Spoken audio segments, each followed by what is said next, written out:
Thank you for joining us today. The program is about to begin. Please make your way to your seats and silence your cell phones.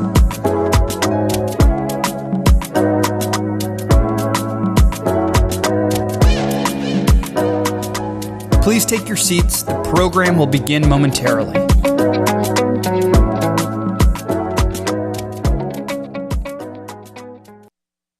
music's gone.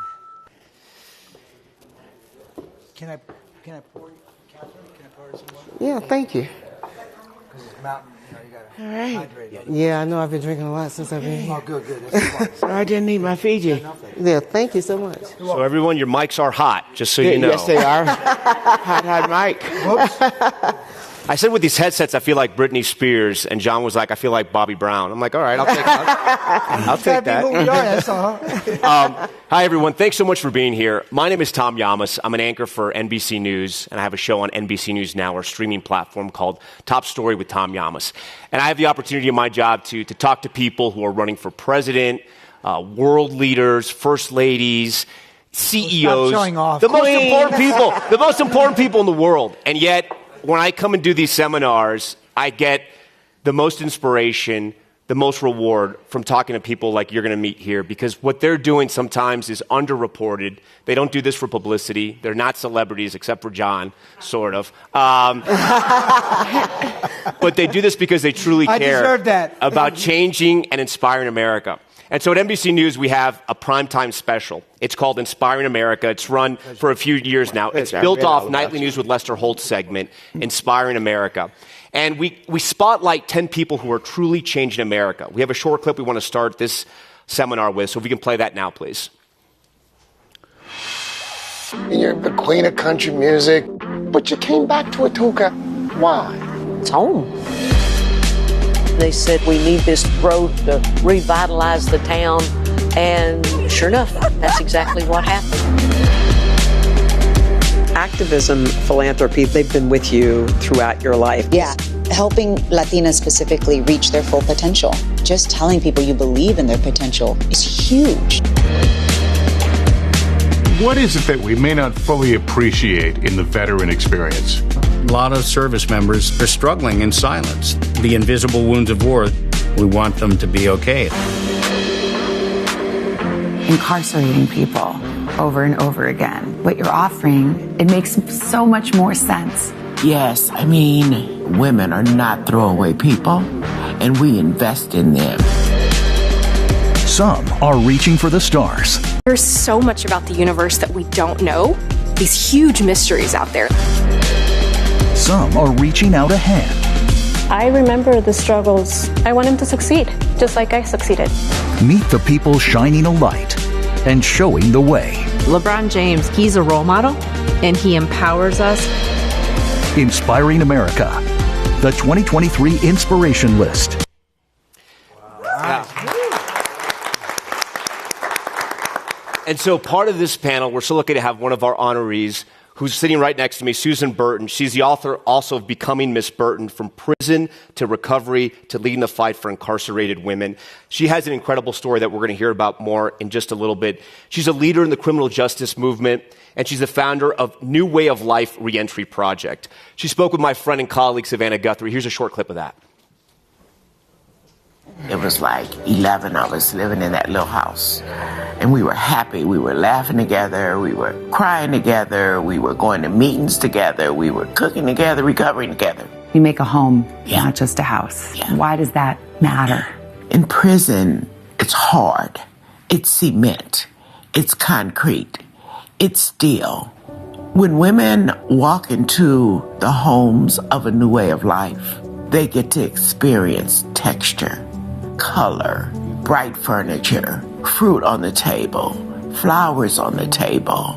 That this is a new world and it's much different from where you come from. And you're worthy of it. And you're worthy of it.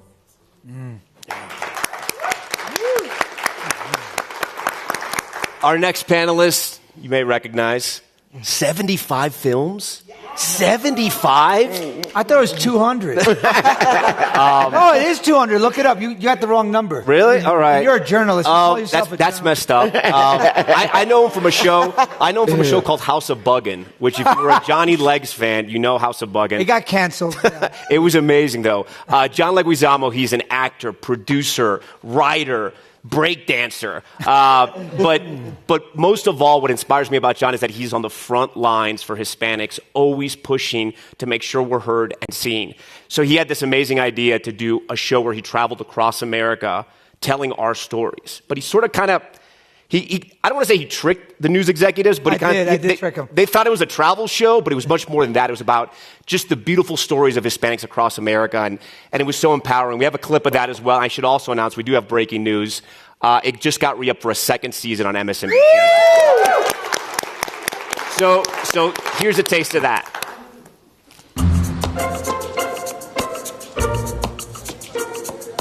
Right here, this is the building I grew up in, on apartment 4A.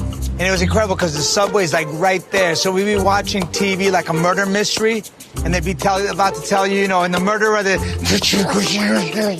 I would hear.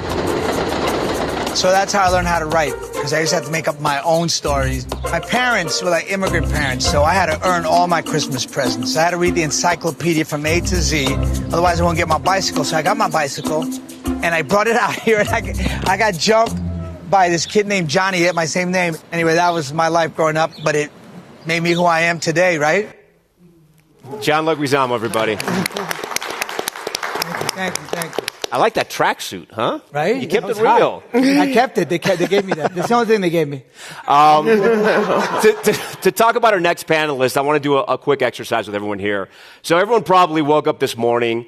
They took a shower, they washed their hands, they used their toilet, and they probably didn't think twice about where that water went, where that waste went.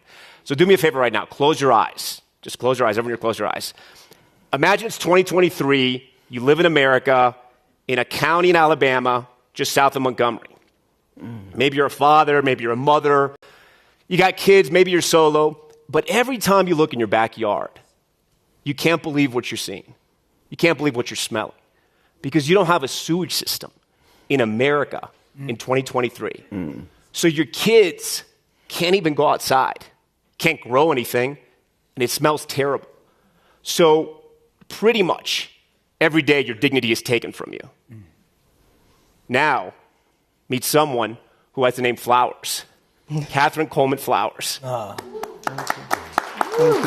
She has made it her life's mission to get America and the government and President Joe Biden to fix this problem.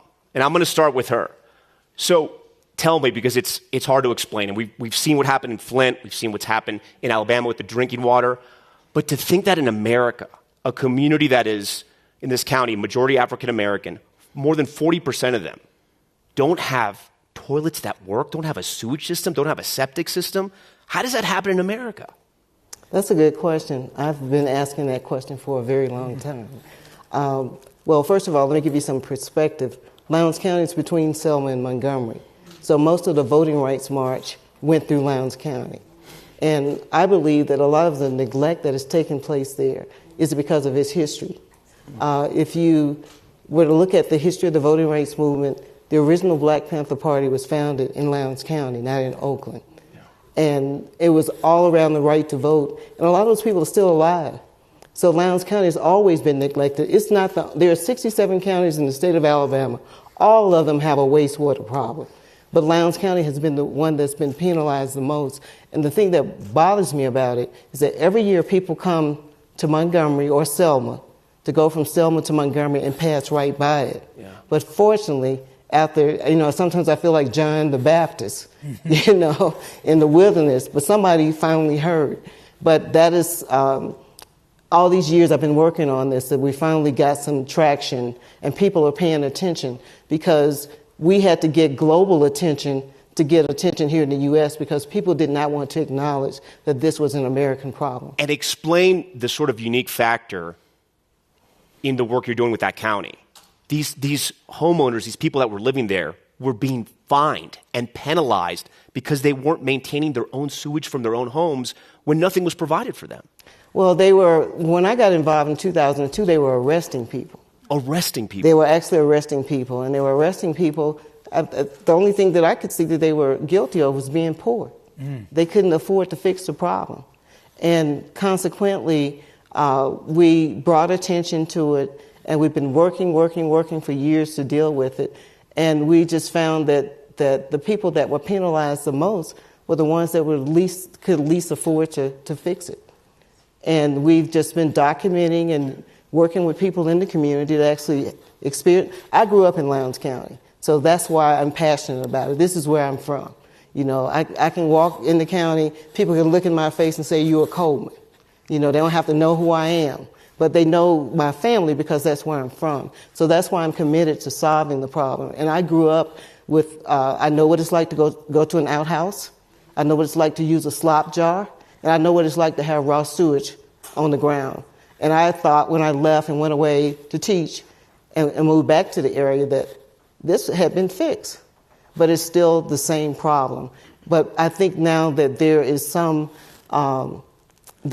bright light on the horizon that we're on our way to fixing it, because when I saw President Joe Biden, when they invited me to the White House, he said he had gone there for years and nobody had ever mentioned this to him. But he promised me that he's going to fix it. Oh, that's amazing. Susan, share with our audience a little bit about your story and how you were inspired to start your organization and how you're changing lives. So, I was born into a pretty tough life, but I weathered it and held on pretty well up until 1981 when my son, KK, was killed. He died in an accident, and it just so happened that a police was driving the car that ran him over. I was devastated, and I began to drink, and I drank to drown the grief. It escalated to drug use. It was the early 80s. The war on drugs was being birthed and was in full flight, and I began to consume drugs after. My drinking just escalated, and I got sent to prison. And I was in a revolving door of prison, and get out, try to make a life, can't make a life, go back, get out, go back. And then I found a recovery home in Santa Monica, and there I was able to get my life together, to get my life on track. And I said, why hadn't someone offered this to me? A judge sentenced me 6 different times to go to prison and to be punished and to be worked and not be helped. So when I got sober, I'm like, this has to happen for more people. So I worked, and I saved my little minimum wages. And after about a year, I was able to get a little house. And I got the house, and I go down to the bus station downtown LA, where every person who's released from prison gets off a bus there. And it's in the heart of Skid Row. And I would meet my friends and tell them, girl, I have a house. Because what they did in Santa Monica was just so simple, so compassionate, and so effective. Why wasn't it happening in South LA? So I started a new way of life. And I'd meet my friends and I would say, girl, I have a house. You can come over to my house. It's drug and alcohol free, and it's clean, and it's nice. And, you know, we created a community of women helping women. So you started with one house? One house. A couple of women. Where have you gone from there? So now we have 12 homes in LA County.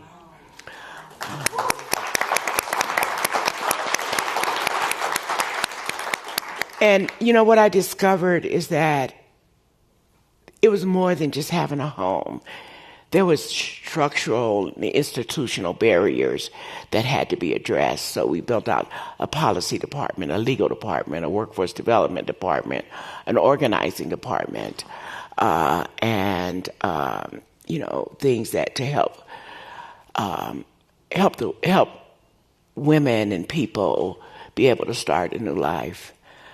But when I wrote my book in 2018, it was published.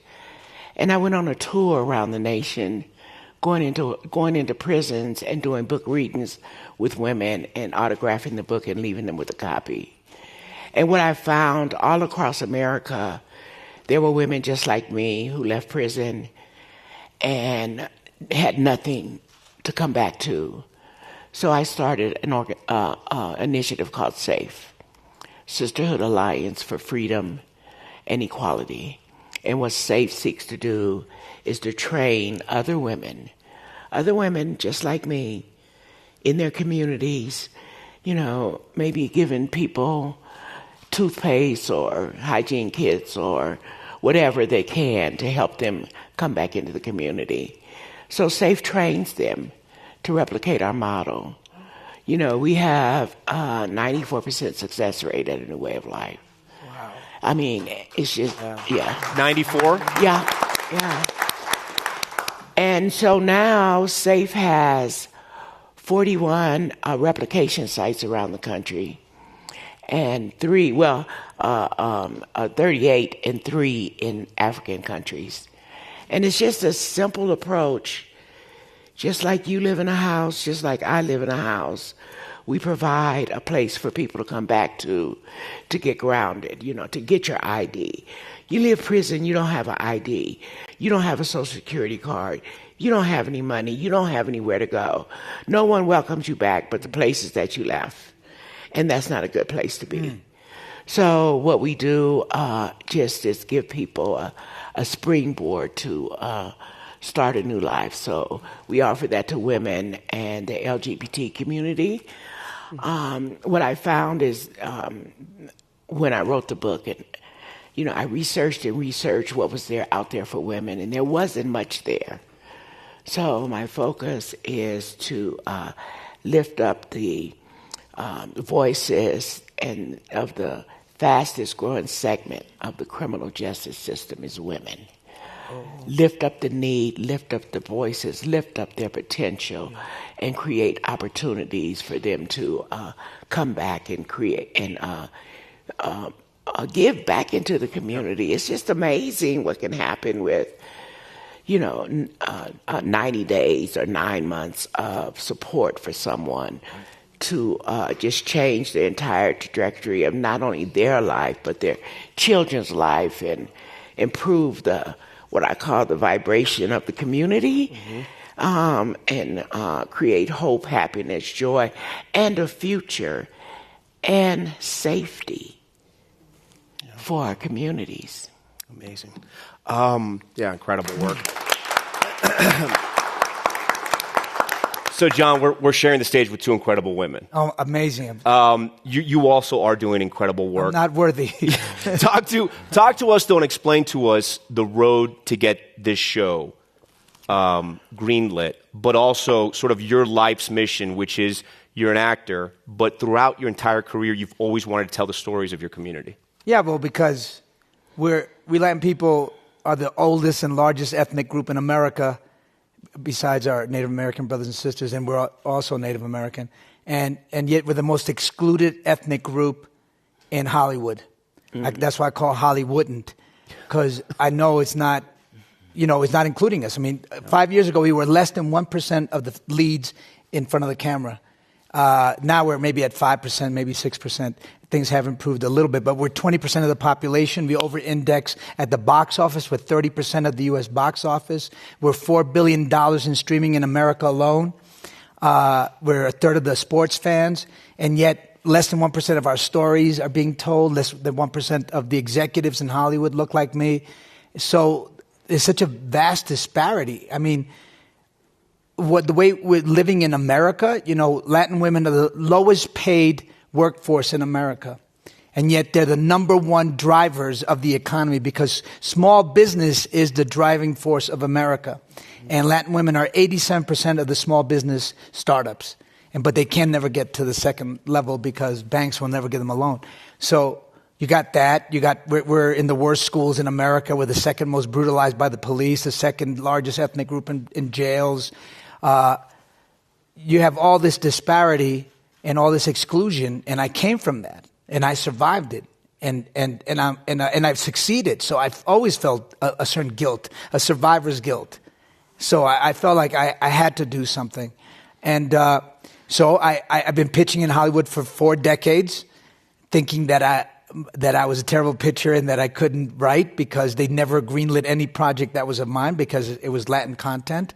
But I'm winning awards on Broadway, which is much more difficult than Hollywood. But, you know, I'm getting Obies, Tonys, Outer Critics Awards, but I could never sell a script. And I started to think that, you know, it was me. But then I realized it wasn't me. They were never going to greenlight my stories. They would always tell me crazy things like, Latin people only want to see white people. I go, really? Is that how? I check inside myself, and that's not really true. And they tell me Latin people don't want to see feel-good movies, which is the most ridiculous statement. And producers would say to me, too bad you're Puerto Rican because you'd be so much further along. But it was the truth. It wasn't like a negative. It was a solid truth. So, you know, and then I realized if I wrote like Shakespeare or Tennessee Williams or William Goldman, if I could act like Brando, if I looked like Paul, I would still not get the gigs. And Latin people would still not get the gigs. We'd still be underrepresented. So here I'm pitching. 6 years I pitched this show, Leguizamo Does America. It wasn't called that back then. And it was impossible because, you know, I'm in a green room. I'm in a pitch room, and I'm pitching. Lack of oxygen, you know, the altitude and whatnot. Yeah, that part. I'll wet my lips in a minute. So you're pitching, right? And how do I download executives who don't look like me, who have been rejecting me for 4 decades about Latin culture? You know? I mean, Cesar Conde, who's the chairman of NBC, looks like me, so I didn't have to do the whole download of my history. Because look, I got 20 minutes. Take out your phone. Okay. Give me a minute. Okay. To download my history, and I'll try to do my best. Go for it. Go. All right. So we were the largest ethnic group in America, the oldest. We're the most, we fought in every single war America has ever had. We're the most awarded ethnic group in every single one of those wars. We gave you chocolate. We gave you vanilla. We gave you spicy food. We gave you mambo, cha-cha, samba, reggaeton. Maybe you don't like that, but too bad, fuck you. Margaritas, thank you. Tequila. See, people can jump in and help me out. And we gave you the electric brake. We gave you the artificial heart, the Big Bang Theory. We gave you the pen. We gave you the capture code. I'm sorry about that one. And there's more. You got 20 seconds. You got it. You're okay. High altitude. Altitude. I forgot about that. Thank God fucking Hollywood isn't here because it would have been even worse. Yeah. We have 500,000 soldiers who fought in World War II with incredible activists also in the 30s. We were the first group to fight against segregation because in 1914 in Colorado and in Texas, because we were also segregated. We were segregated, we were experimented on, we were tested on, we were sterilized, we were massacred. 6,000 Latino people were lynched, shot at, and burned alive in America from 1830 to 1930. We were the only group that was American citizens, and in 1930, Herbert Hoover thought it was a great idea to deport 2 million of us and take away all our wealth and take everything we owned. That's a minute? That's a minute 30, but you're like my brother, so I was like, I felt bad. You're on a roll. I could keep going because I'm the Rain Man of Latin facts. But that's what I had to download every single time so they could understand the value of what I was looking for, Latin excellence across America. But with Cesar, I didn't have to do that. And he greenlit my show. And then, boom, there's this show where I go across America. This time I went to 6 cities. I went to D.C., New York, Miami, Chicago, L.A., and Puerto Rico, which is not a city, it's a country. I looked for Latin excellence, and I found it everywhere. Activists everywhere in Chicago, in Humboldt Park, trying to get financing to schools and activists in D.C. and chefs and restaurateurs and great successful actors like George Lopez and Michael Pena, and I just found it everywhere. So 6 years, no one picked up the show. MSNBC picks it up. How are the ratings? Killer. We are killing it. That's right. That's why I got picked up. Cause it was like the number one show in the last few years in the time slot and in that age in cable, and then awards too, right? Like, aren't there some awards? Like, I heard there was some awards, but I haven't had the time to check my phone because I'm talking to you all day long. but awards are coming. Anyways, John, congratulations, man. That is incredible. Catherine, I want to go back to you because you brought up a good point. You had all these activists that every year marched from Selma to Montgomery, and nobody was stopping and addressing this problem. So you're a dot on the map. How do you get on the cover of Time magazine, getting to the White House? How do you finally get America aware of what's happening in your county? Well, first of all, what I did was try to bring people to Lowndes County who had never been there before. Some of the wealthiest people in this country went to Pamela Rush's mobile home because some of these people have never been inside of a trailer. They don't know what it's like to see raw sewage on the ground and to walk out back and see it when someone flushes their toilet and see how it comes out and see where children are playing around it. So that was one of the things that I did. In addition to that, I did a lot of writing. I also wrote a book, Waste One Woman's Fight Against America's Dirty Secret.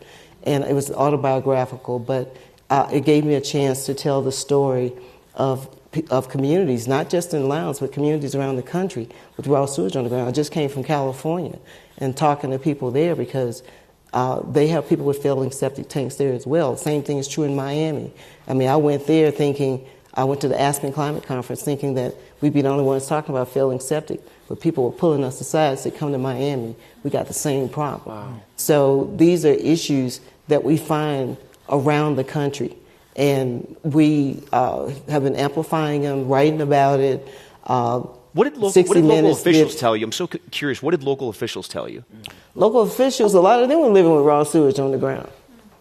You know, people are just embarrassed. I think that what we've done by bringing it to the forefront is allow people to not to be shamed to talk about sewage. Right. Because a lot of people have been made to feel it was a personal issue, or they thought it was a plumbing problem for those that, because we not only have sewage running out onto the ground, we have sewage coming back into the home. But one of the major things that brought the attention of others, and I think led to me winning the MacArthur Award, was that I saw an op-ed that was in the New York Times that was written by Dr. Peter Hotez, and he talked about the fact that tropical diseases were coming to our shores.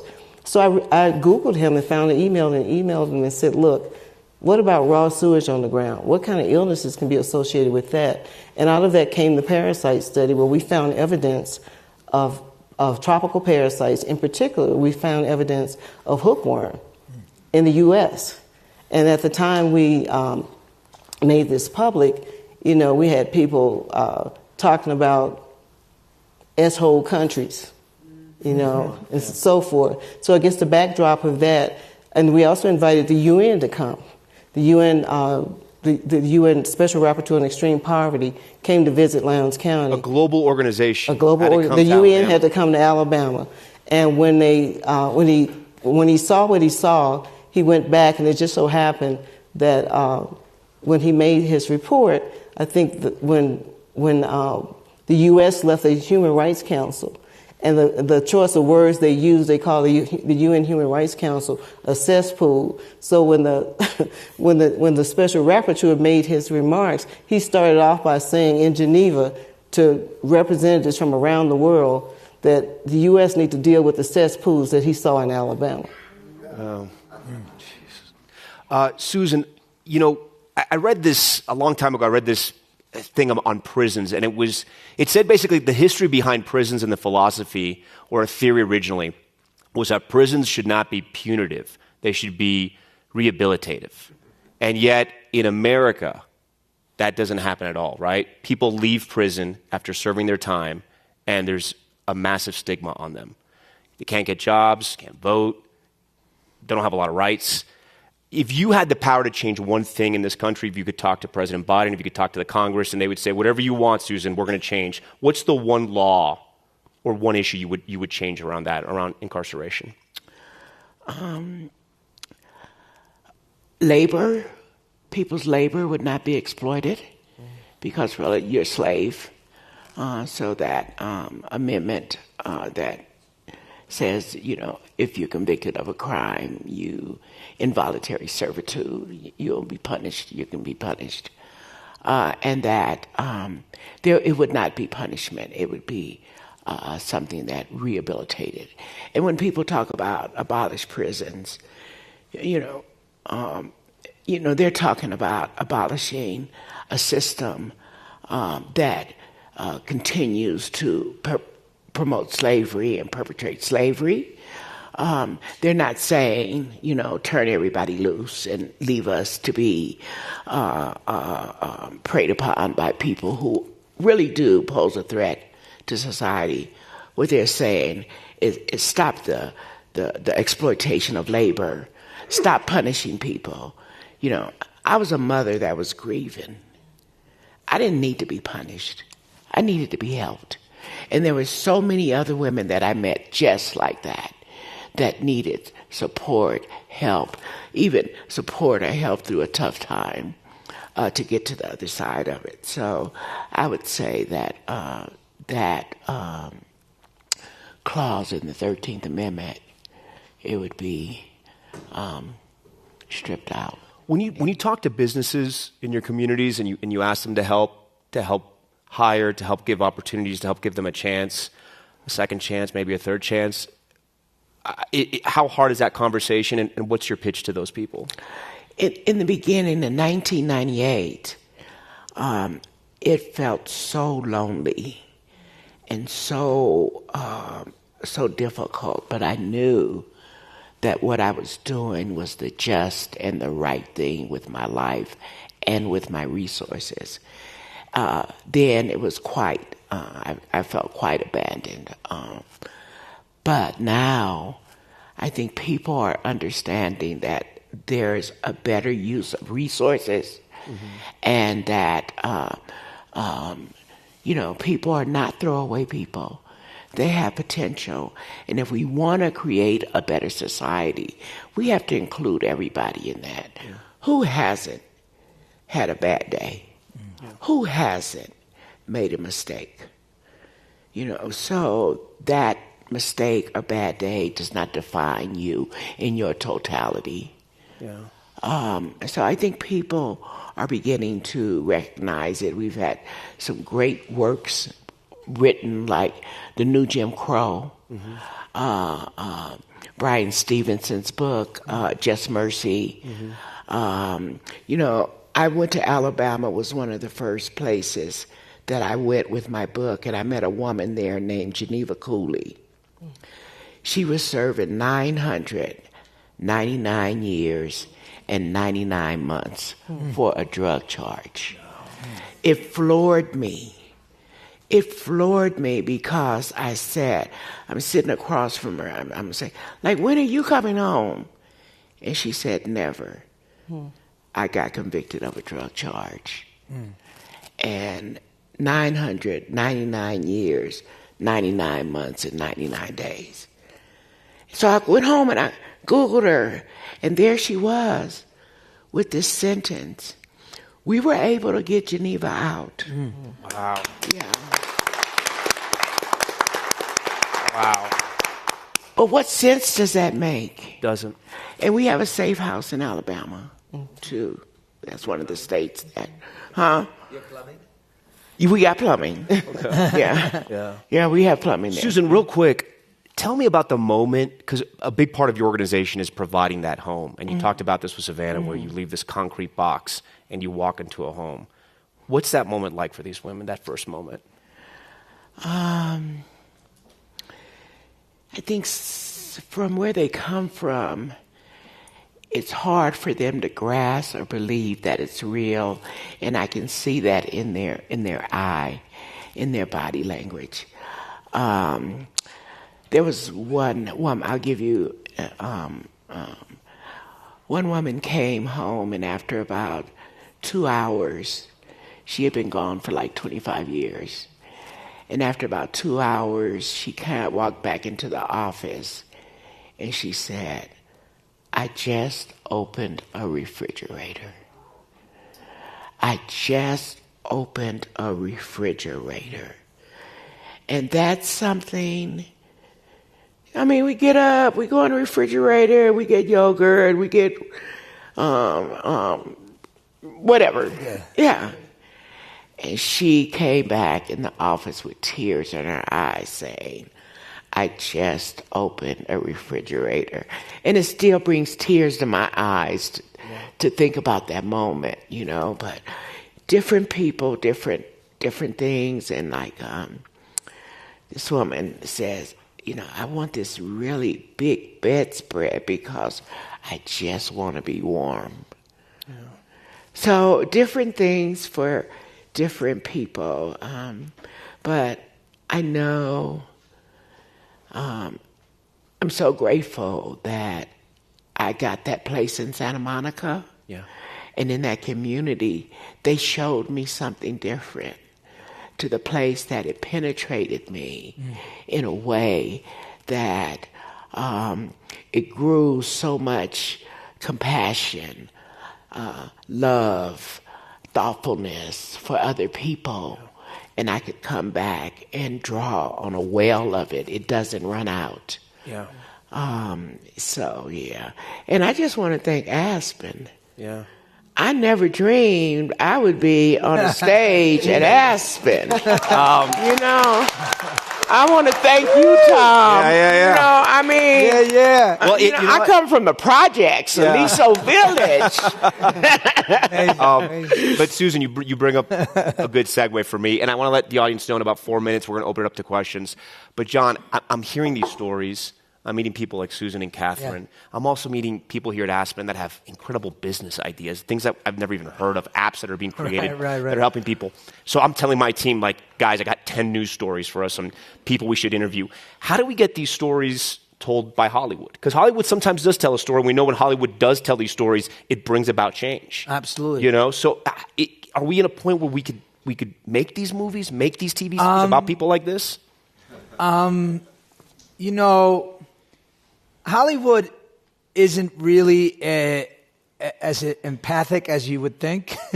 It's very monetary situation. I mean, I think COVID, the pandemic, Black Lives Matter, I think it made a big change in America and in Hollywood and in general in terms of empathy and our reboot and looking at ourselves and going, look, we're not doing enough.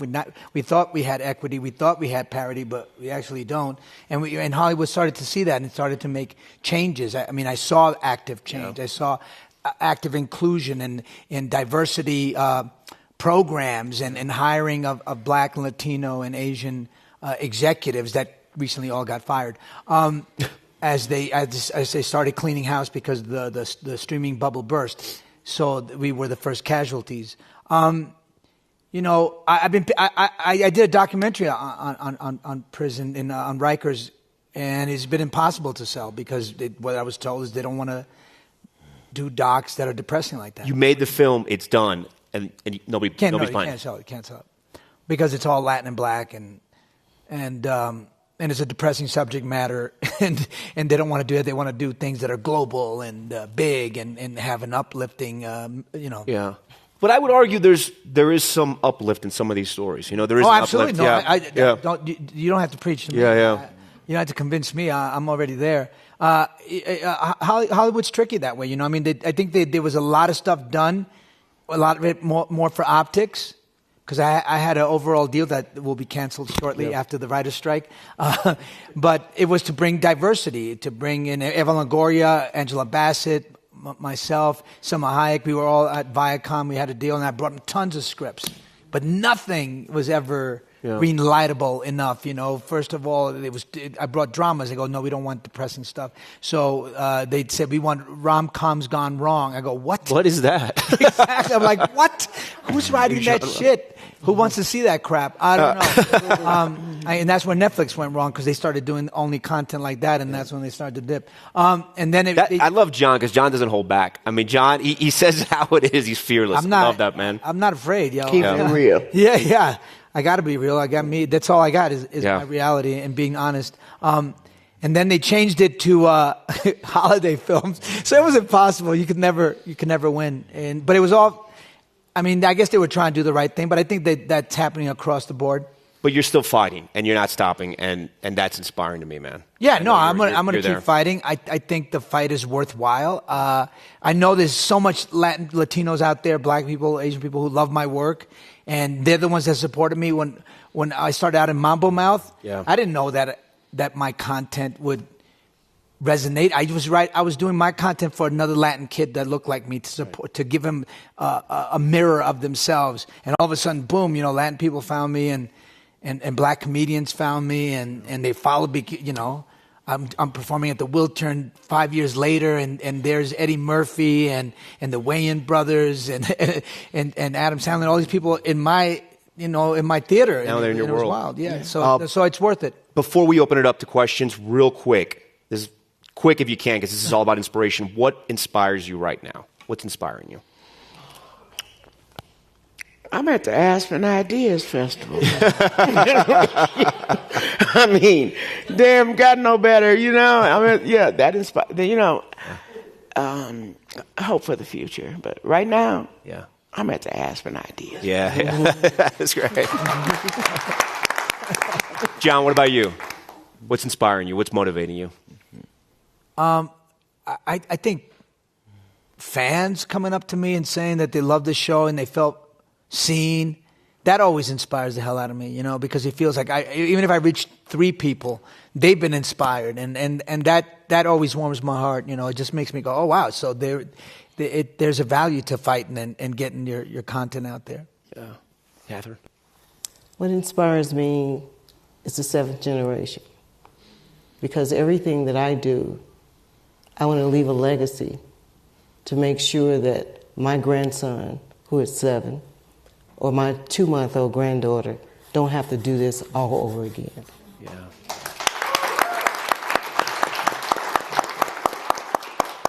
Yeah. With that, we're going to open it up to some questions. Yeah, go for it.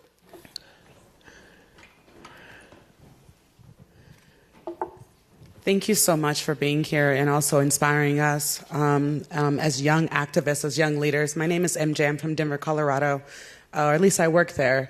My job is an abolitionist within the child welfare system. People don't understand that 70% of all incarcerated beings in America, 70% have been in foster care. 50% of our homeless population have been in foster care. I continuously have to beg and change the narrative of the worthiness of Black and brown and indigenous families to stay together. What does it look like to continue on to change the narrative, to show that we're worthy, to be community, to be family, to heal? 26,000 youth age out of the foster care system every year. In less than 24 hours, 40% of those youth are homeless within 24 hours. We're not talking about where it starts and where it begins. To go to what you're saying, no one covers the story of the youth that were children that still love their parents, and their parents, what do they need? They needed help. So how do we continue to change the narrative to show that we're worthy to be community and to be family? So I would say you don't show that you're worthy, you know that you're worthy. And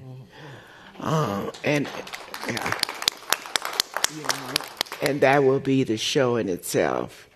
And it looks different on different days. There's going to be days of victory. There's going to be days of heartbreak. There's going to be days of joy. There's going to be, all of these accumulation of different days that's going to fill your rainbow of life. But, you just know that you're worthy, and you know that the work that you're doing is what you came to the planet to do. Stay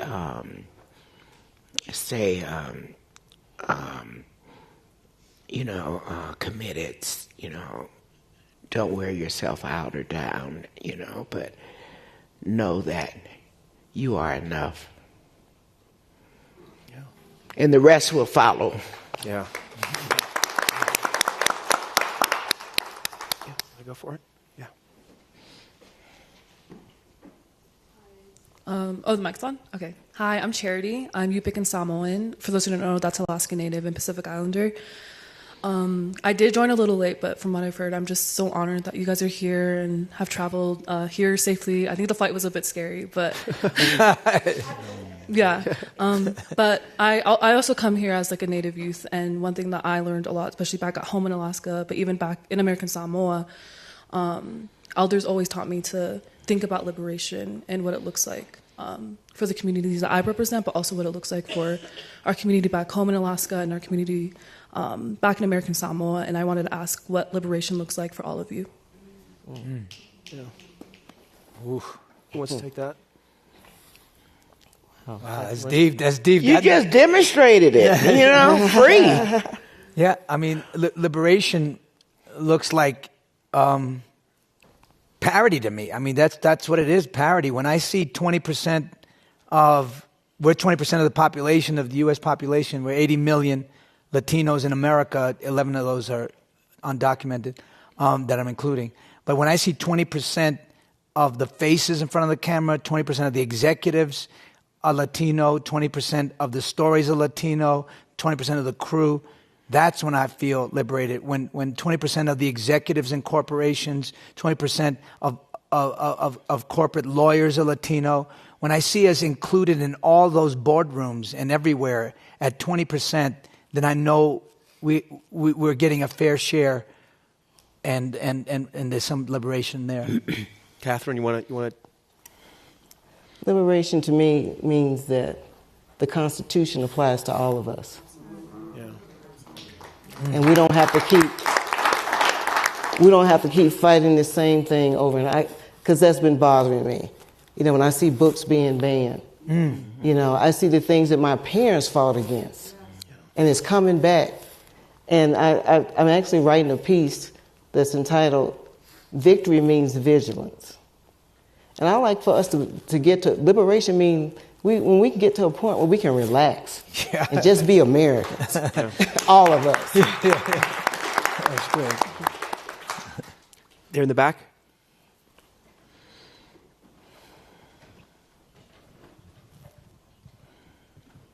Good afternoon. My name is Bumi Akinisotu, and I work here at the Aspen Institute in DC and work on city issues. You actually talked about relaxing, and I wanted to know how do you all stay okay in the work that you do? Yeah, Susan, that's got to be. How do you? So in the beginning of my work, I had enough anger to fuel a spaceship to the moon about what had happened in my life and what had happened to my community. But over a time, the anger was not going to be what took me to where I needed to be. So I worked through so much forgiveness and compassion, not only for others, but for myself.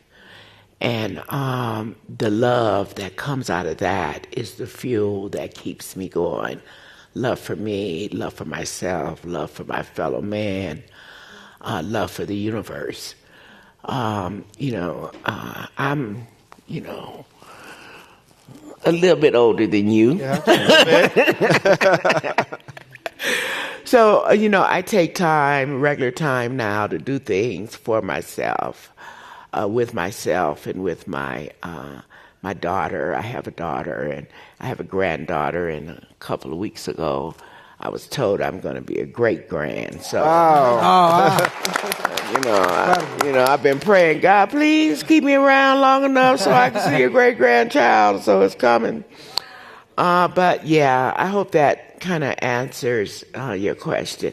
And so I don't forget, thank you for being the vessel that brought me to Aspen and NBC and what have you. Yeah, you put this together. So I just want to say thank you. Yeah, it wasn't me, but I will take the thank you. But thank you, because you have no idea how you inspire people. Like you literally have no idea what you leave in people. Thank you. It's amazing. Thank you. John, how do you sort of relax? Allyship makes me relax, because then I go, I don't have to fight so hard by myself. So when white allies, black allies, Asian allies, Jewish allies support me, I feel relaxed, and I feel good, and I feel like we're all together, and we should be fighting for each other. Yeah. Catherine? Well, I watch a lot of trash TV. I watch 90 Day Fiance. I'm just going to be.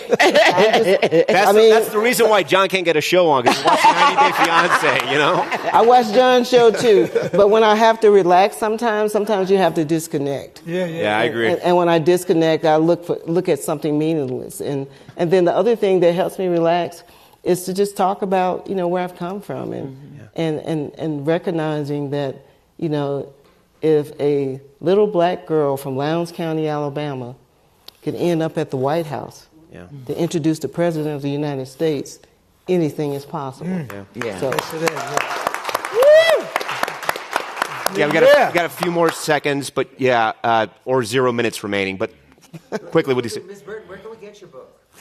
So I brought a couple of copies. Yeah, all right. For folks that want the book, or you can get it on Amazon. But I brought a couple of copies. I took one already. Yeah. And then, sir, go for it.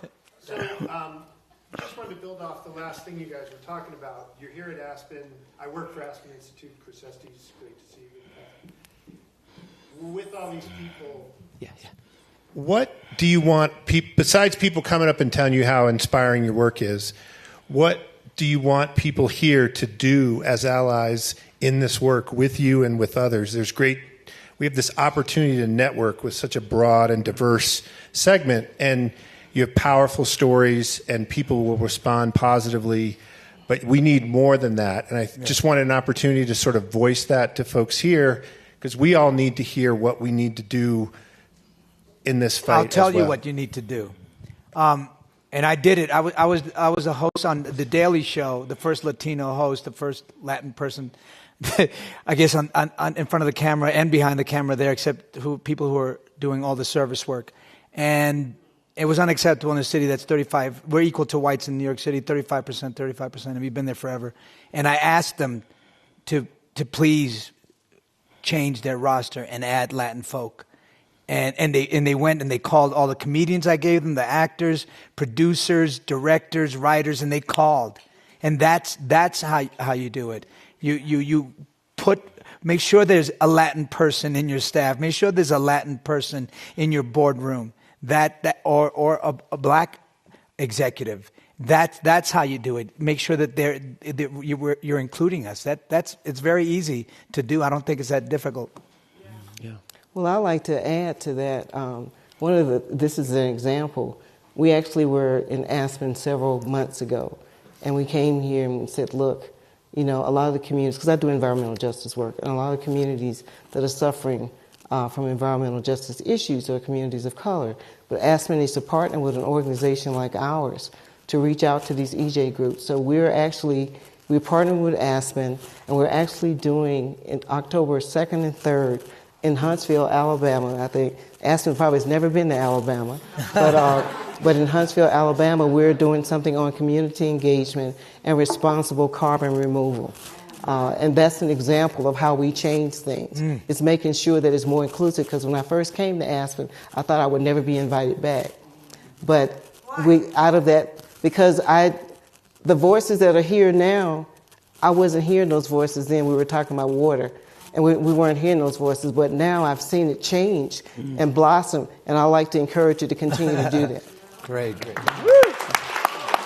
You want to go? Yeah, so women are leaving prisons all over the nation, all over the world, with nothing and nowhere to go. And I want to continue to build out a network of safe homes, transform the way people and institutions are looking at a lack of investment on the back end. I want to transform the budgets, that the prison budgets aren't more than the reentry budgets, and that we're looking differently at how we are treating people. I really want the 13th Amendment looked at, but for the right now, let's get people safely back in their communities. Thank you to all the panelists. Really, thank you for sharing and opening up. It was amazing. Thank you all for listening. We appreciate it. Thank you, Clive.